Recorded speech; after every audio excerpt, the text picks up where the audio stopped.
welcome to another episode of the Impro Pod podcast. My guest today is Ruairi Edwards. So you're a choir master. Choir master, yeah, that always sounds really grand. I'd say like choral conductor, music director, that sort of thing. I compose music, songwriting less so. It's definitely something I'm interested in. Tell us a bit about what kind of choir you conduct and what sort of music you compose. Yeah, sure. I'm originally a pianist, actually, like you. That's my primary instrument. That was where I cut my teeth to begin with. And then went into conducting and vocal coaching.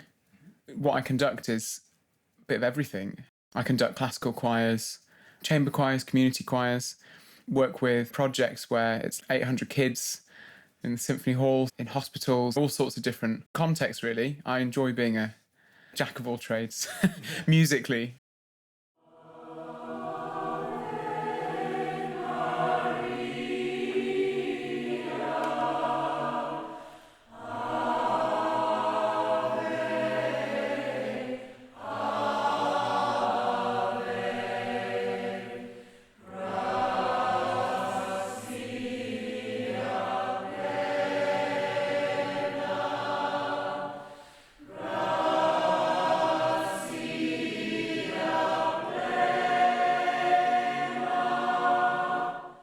I'm going to play a piece of music and it's completely improvised. And I want you to tell me what it makes you think of. So anything that comes to mind, like an idea, a thought, an emotion kind of thing. And try not to analyze it too much.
I thought it was great. And I've never done a podcast before, but I was really looking forward to doing it because I also really like sitting at the piano and improvising.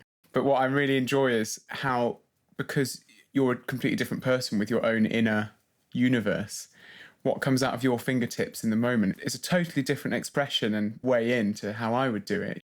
I felt really calm listening to that. And I don't know why, because this doesn't necessarily always happen when I listen to music, but I closed my eyes for a bit there and I felt a few different colours going on. To me, it felt like a kind of abstract watercolour.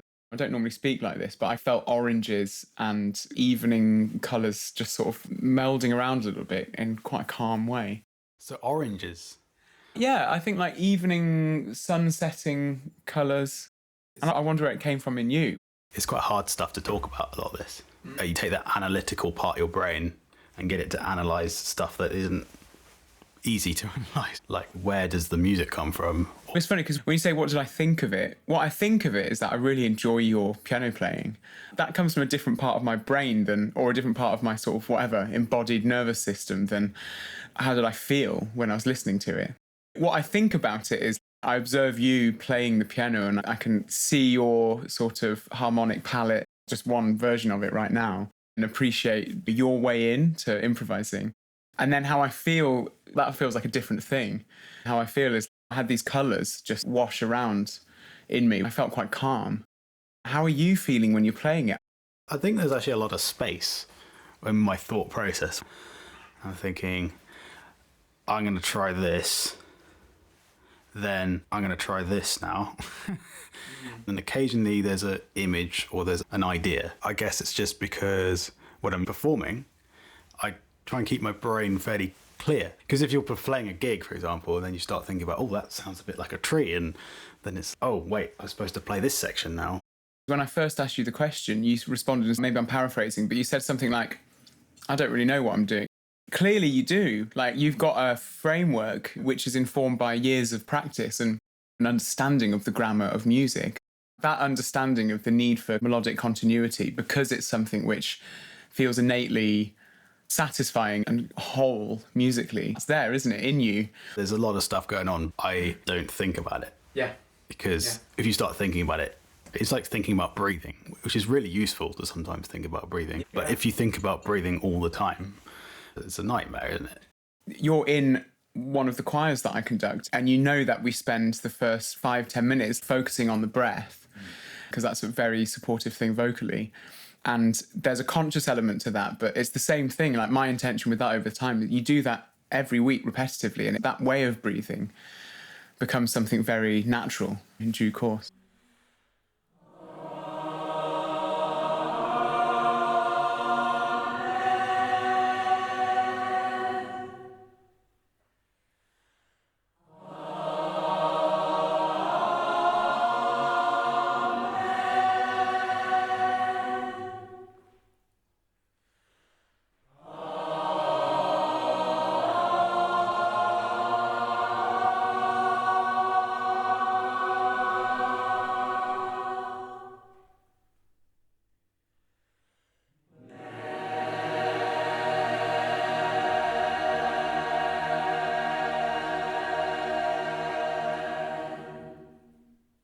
I'd like you to tell me a story of some kind.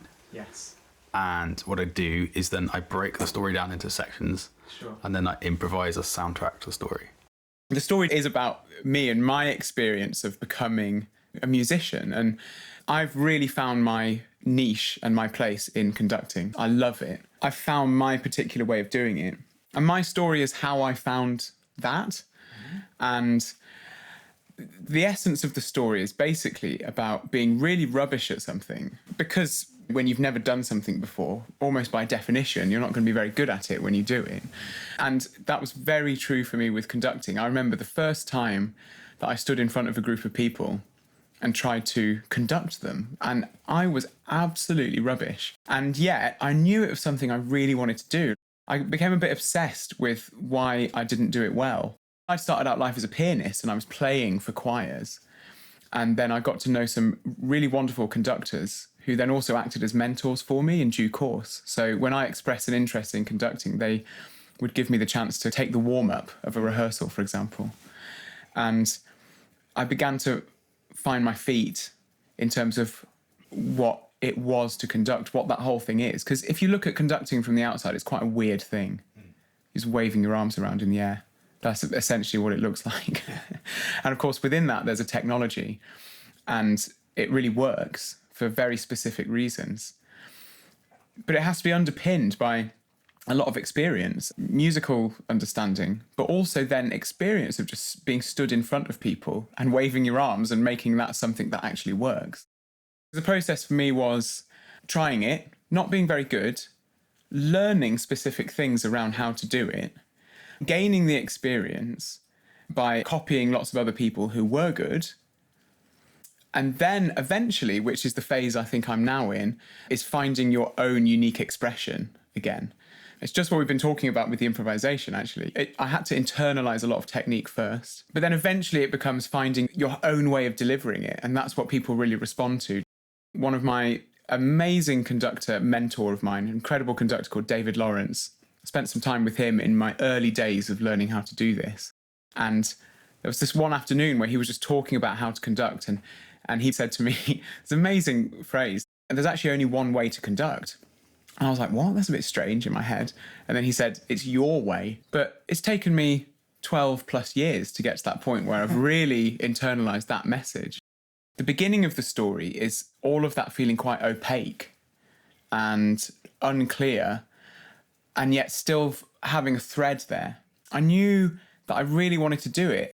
The end part of the story is finding a shape and finding something that really feels aligned with how you take yourself to be and where you feel effective and giving expression to something. Do you remember a turning point in terms of your conducting?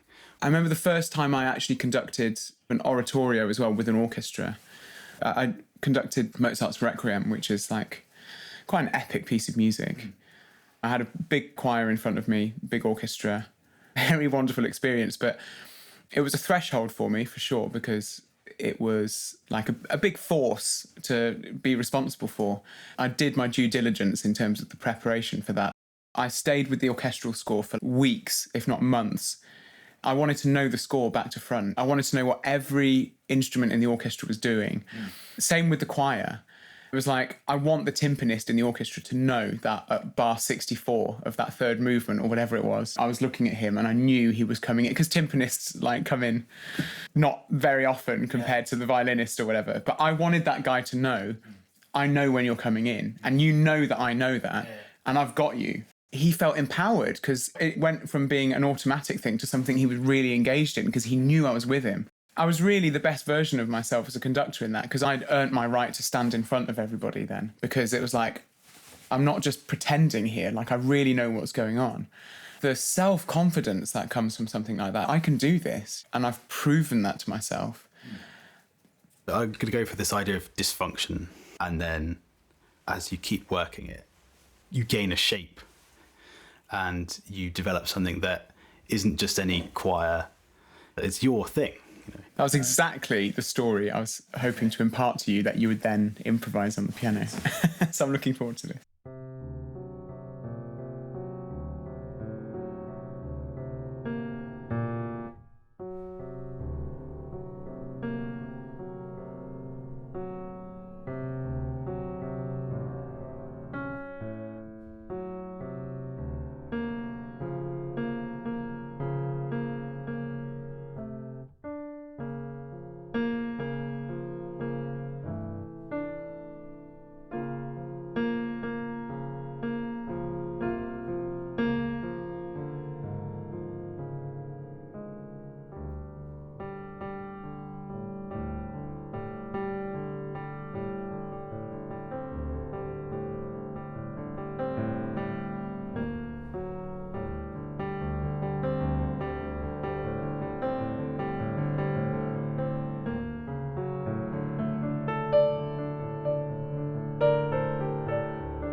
So what did you think of that?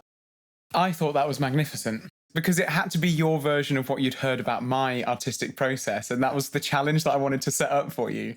And at the beginning of that improvisation, I could see you and feeling you interrupting yourself, because you had to try and put yourself in that place of not having a type of artistic fluency, which is what I was talking about in my story. And of course, you do have an artistic fluency. I saw you and heard you feel your way and try to find that space of not having it and interrupting it. The progression you did was amazing, because it didn't just happen in one go. Like, the motifs came, but then they were still interrupted, and then they developed a fluency and they found a shape.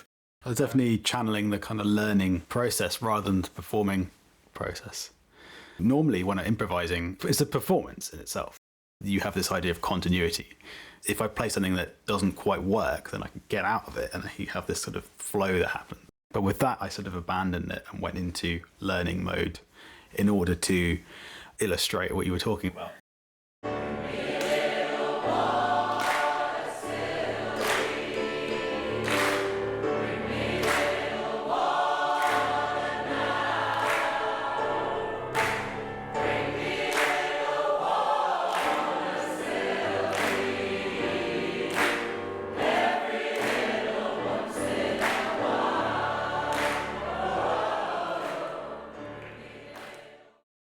So do you have another story you could tell? It was about 5-6 years ago, and I went over to upstate New York and spent a week with one of the all-time vocal legends in the world, Bobby McFerrin. And he really popularized this thing called circle singing. And I spent a week just in this circle with 150 other music professionals, just doing improvised singing for like literally 7 days in a row. And it was a total life-changing experience. But the story I want to say is about Bobby McFerrin himself. He got very famous for one particular song, Don't Worry, Be Happy. That was the one, everyone knows it. But his musical output, it's vast. And he's a deeply spiritual man as well. He takes music very seriously and he's very reverent towards it. But he's just a very kind man as well. We were sat having dinner and Bobby just happened to come and sit on the same table as me. What I didn't say to anyone that whole week was that I was actually going through a real rough patch inside at the time. Like, I was not in a good place. He came onto the table and was like, "Hi, I'm Bobby." And I was like, "I know." He just proceeded to talk to me like he really cared about me. That whole time, it was only like a 15-minute chat or whatever, but it really affected me. It was like, God, here's someone who's the centre of attention for hundreds of people, and he's just sat here with me, but he's making me feel valued and seen. And he doesn't know what's going on inside of me internally. And yet there he is doing something and giving me his human self in a way which has really helped me. And then about 3 days later, I was just walking across the field in this place where we were. I just happened to walk past him and he's had to meet hundreds of people here. I'm just one random person. And he just stopped in the field and he said, "You're Rauri from Birmingham."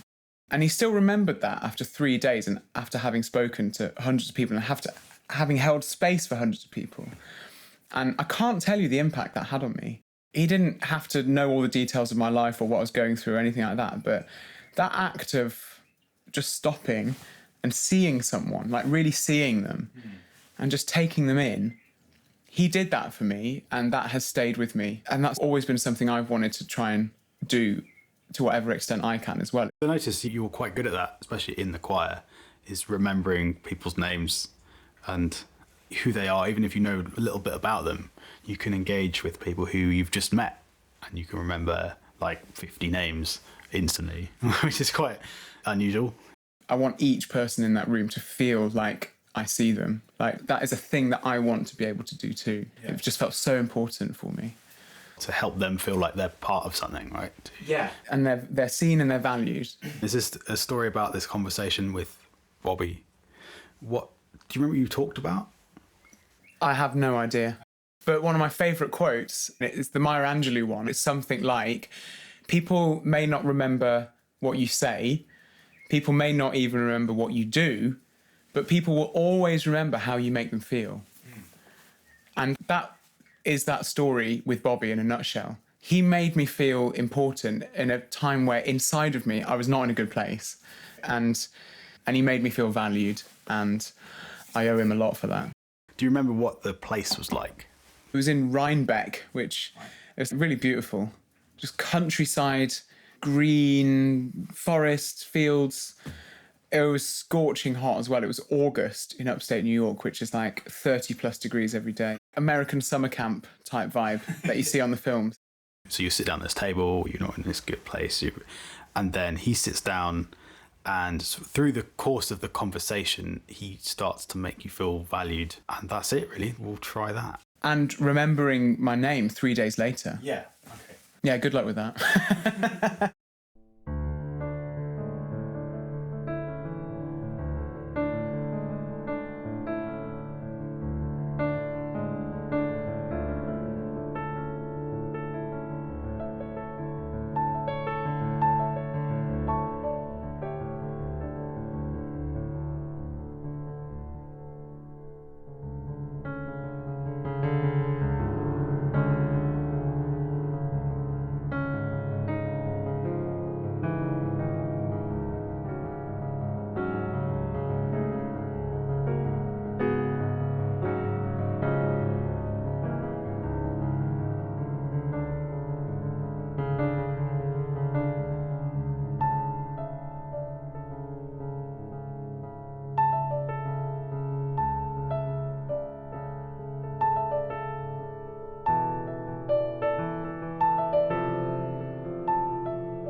did you think of that? I thought that was beautiful. You really took in what I was saying in the story as well. At the beginning of that, there was dissonance, and I think that was reflecting the internal state that I was in when I went to New York and when I was there.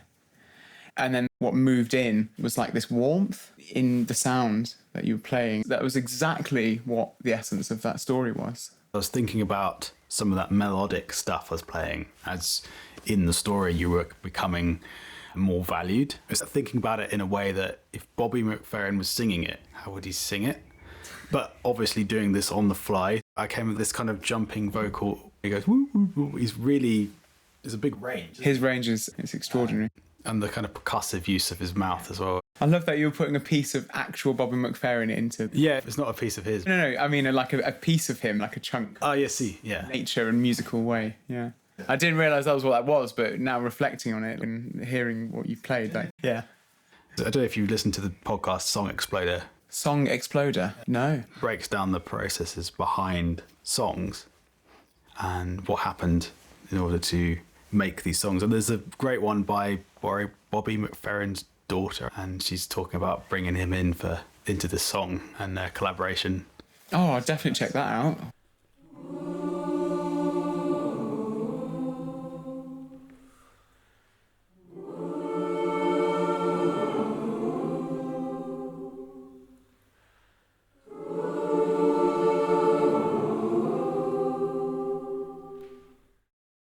So what did you get out of this podcast?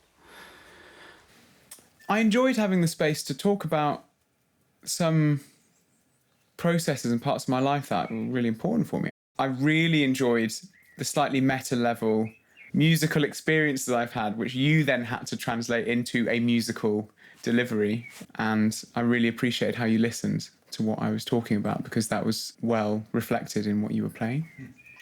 Yeah. I've got some lovely ideas for piano playing myself now as well. It's always nice to listen to somebody else. You've got your whole own palette in musical world, so I really enjoyed hearing you do it. Thanks very much for being on the podcast. It's been very insightful. Thank you for having me. Join us next week for another episode of ImproPod. Thanks for listening.